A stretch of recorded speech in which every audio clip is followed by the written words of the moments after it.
The recording of last week's Shabbat service was not great. So this is a version of my sermon for Parshat VaEtchanan, my sermon for last Shabbat.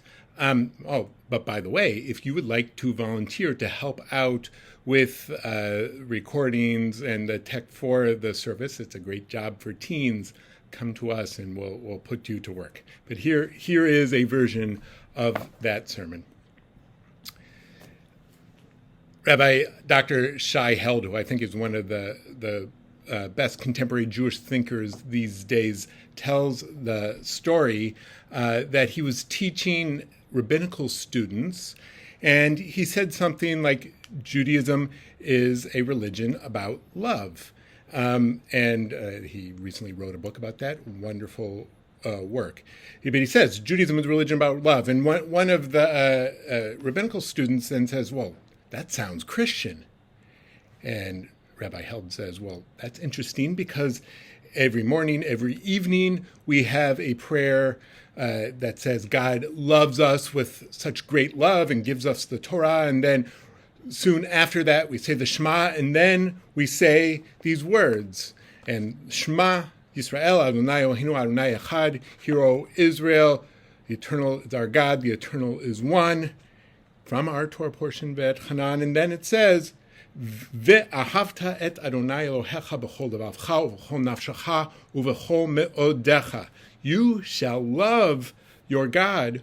You shall love Adonai, your God, with all your heart, with all your soul, with all your might. God loves us and beckons us to love back. So let's look at these words from the Torah portion that we say in the morning and in the evening.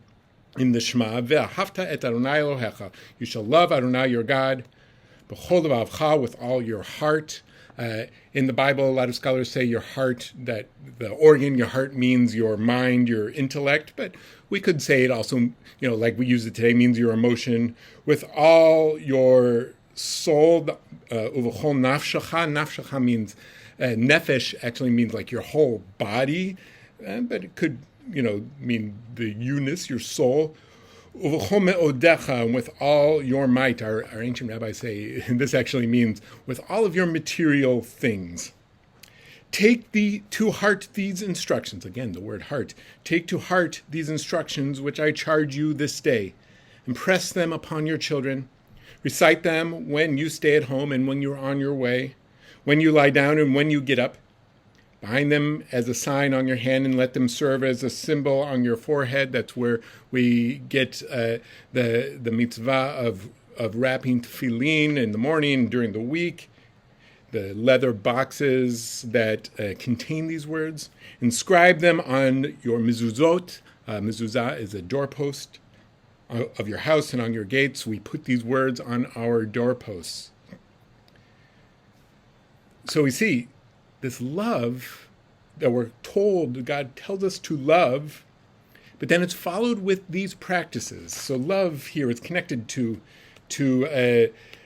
teaching your children, connected to your whole being, your whole holistic self. But it's about doing things that remind you of this love, literally tying it to yourself, nailing it to your doorpost. The modern scholar, or the contemporary scholar, Professor Rabbi Reuven Kimmelman, writes the opening verb, ve'ahavta, rather than the imperative ehov, has this prefix, the vav, right? And it's to be taken as purposive. He quotes another Bible scholar, Walter Moberly. He argues that the form may be translated as, so you shall love. In other words, the love reflects a consequence rather than a commandment. The text is saying that by adhering to the program described in the following verses, you shall come to love God. The striving for love can awaken the capacity to love.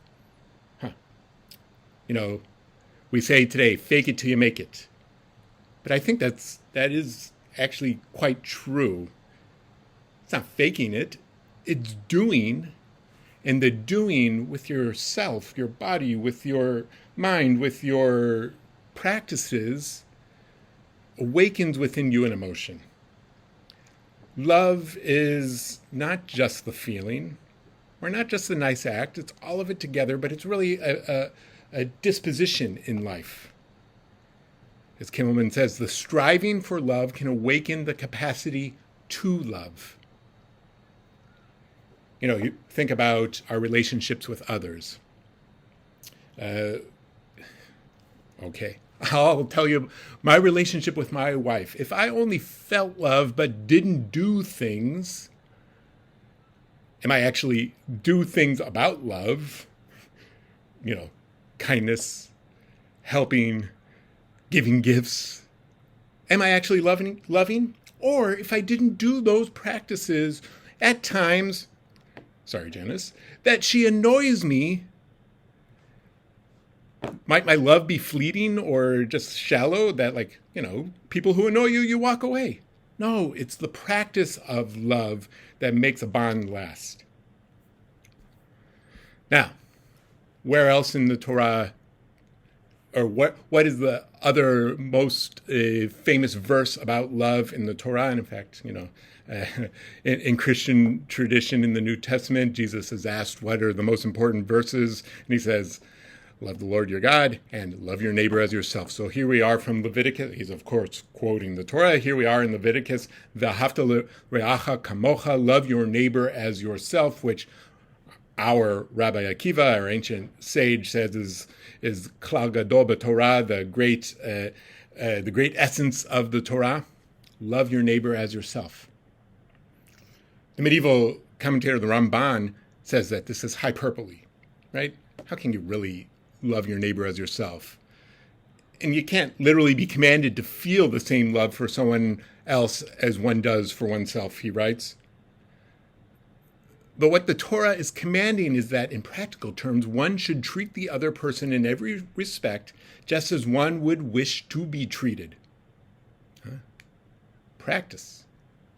You want to be treated one way, so you act in the world in a way towards your neighbor. He writes, for sometimes a person might love another in some respects, but not all, treating him well, for example, with regard to money matters, but not to intellectual ones. If she loved her completely, she would want to have wealth and property, honor, knowledge, and wisdom. But it is human nature that she will always want more of them for herself. So he's going back and forth, loving your neighbor hyperbole. But you can do it. But it's human nature not to do it. And then he says, this command is that one should not nurture petty jealousies, but love one's fellow with the same unlimited love that one has for oneself. It's hard work, but the work is the important thing, because with the work